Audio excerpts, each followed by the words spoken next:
സംസ്ഥാനത്ത് ഇന്നും അതിശക്തമായ മഴ തുടരുമെന്ന് കേന്ദ്ര കാലാവസ്ഥാ വകുപ്പിന്റെ മുന്നറിയിപ്പ്. തിരുവനന്തപുരവും കൊല്ലവും ഒഴികെയുള്ള 12 ജില്ലകളിൽ നിന്ന് ഓറഞ്ച് അലർട്ടും തിരുവനന്തപുരം കൊല്ലം ജില്ലകളിൽ യെല്ലോ അലർട്ടും പ്രഖ്യാപിച്ചു.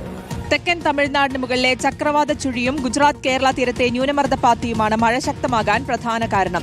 മണിക്കൂറിൽ 60 കിലോമീറ്റർ വരെ വേഗത്തിൽ കാറ്റിനും കടൽക്ഷോഭത്തിനും സാധ്യതയുള്ളതിനാൽ മത്സ്യബന്ധനത്തിനുള്ള വിലക്ക് തുടരുകയാണ്. സുനിഷ അയ്യലൂരിന്റെ വിശദാംശങ്ങൾ നൽകാൻ. Good morning Sunisha.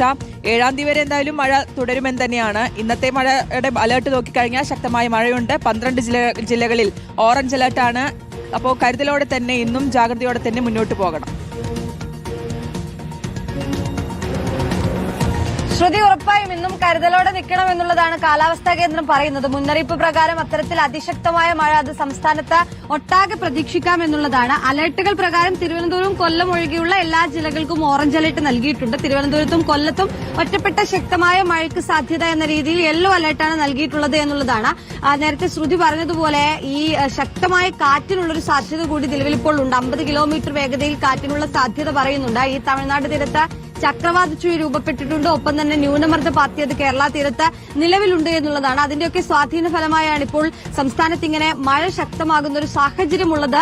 ഇനി അടുത്ത ദിവസം കൂടി, അതായത് മറ്റന്നാളും അടുത്ത ദിവസവുമായി 6-7 തീയതികളിൽ മഴ കുറച്ചുകൂടി ശക്തമാകാനുള്ള സാധ്യതയാണ് നിലവിൽ പറയുന്നത്. ആ കുറച്ചു ദിവസത്തേക്ക് ഒരു 4 ദിവസം കൂടി നമ്മൾ അതീവ ജാഗ്രതയോടുകൂടി മുന്നോട്ട് പോയേ മതിയാകൂ എന്നുള്ളത് തന്നെയാണ്. ഉയർന്ന തിരമാലയും കടലാക്രമണ സാധ്യതയും ഒക്കെ ഒരു വശത്തും നേരിടുന്നുണ്ട്. അതിന്റെ പശ്ചാത്തലത്തിൽ മത്സ്യബന്ധനത്തിനുള്ള വിലക്ക് അത് കർശനമായി തന്നെ നിരോധിച്ചിരിക്കുന്ന ഒരു സാഹചര്യം കൂടി ഉണ്ട് എന്നുള്ളതാണ്. മത്സ്യബന്ധനത്തിന് പോകാൻ പാടില്ല എന്നൊരു നിർദ്ദേശം നൽകുന്നുണ്ട് എന്നുള്ളതാണ്. മുഴിയാർ ഉൾപ്പെടെയുള്ള അണക്കെട്ടുകളിലെ റെഡ് അലർട്ട് തുടരുന്നുണ്ട്. പമ്പയും മീനച്ചിലാറ്റിലും ഒക്കെ ജലനിരപ്പ് ഉയർന്ന നിലയിൽ തന്നെയാണ്. അതുകൊണ്ട് തന്നെ അതിൽ ഓറഞ്ച് അലർട്ട് പിൻവലിച്ചിട്ടില്ല. ഇപ്പോഴും ഓറഞ്ച് അലർട്ട് തുടരുകയും ചെയ്യുന്നുണ്ട്. അതുകൊണ്ട് എല്ലാ തരത്തിലും ജാഗ്രത പാലിക്കേണ്ടതുണ്ട് എന്നുള്ളതാണ്. പല പ്രദേശങ്ങളും ഇപ്പോഴും വെള്ളത്തിനടിയിൽ തന്നെ ആയ ഒരു പശ്ചാത്തലം കൂടിയാണ്. അതുകൊണ്ട് വരുന്ന മണിക്കൂറുകളിലും ഈ മധ്യ കേരളത്തിലും വടക്കൻ കേരളത്തിലും മഴ കനക്കുമെന്നൊരു മുന്നറിയിപ്പാണ് കാലാവസ്ഥാ കേന്ദ്രം നൽകുന്നത്. അതിന്റെ എല്ലാം പശ്ചാത്തലത്തിൽ ഇത് 10 ജില്ലകളിൽ ഈ അവധി വിദ്യാലയങ്ങൾക്കെല്ലാം അവധി നൽകുകയും ചെയ്തിട്ടുണ്ട്.